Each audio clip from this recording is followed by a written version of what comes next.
असल में जैसे वो ट्वीट आया और मुख्तलिफ शकूक व शुबहात पैदा हुए, तो उसमें हम इंतज़ार कर रहे थे कि वो जो वकील साहिबा है वो इस पे पिटीशन हाई कोर्ट में दायर करेंगी। हम उनका इंतज़ार करते रहे, फिर जब उन्होंने पिटीशन नहीं दायर की तो हमने फिर कल पिटीशन फ़ाइल कर दी है।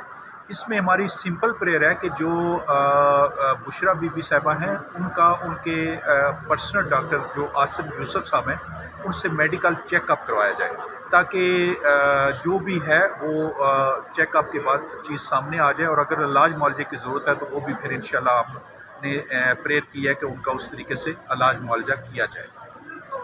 Thank you. दरख्वास्त दायर की है बुशरा बीबी की सेहत के हवाले से।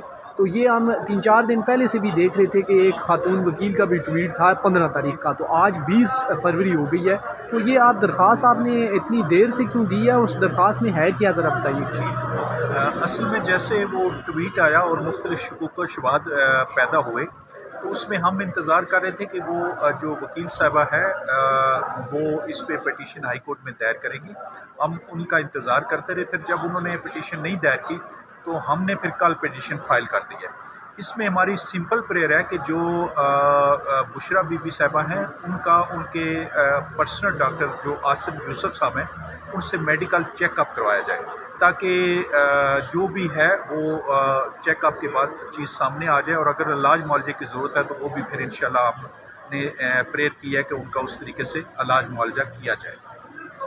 Thank you.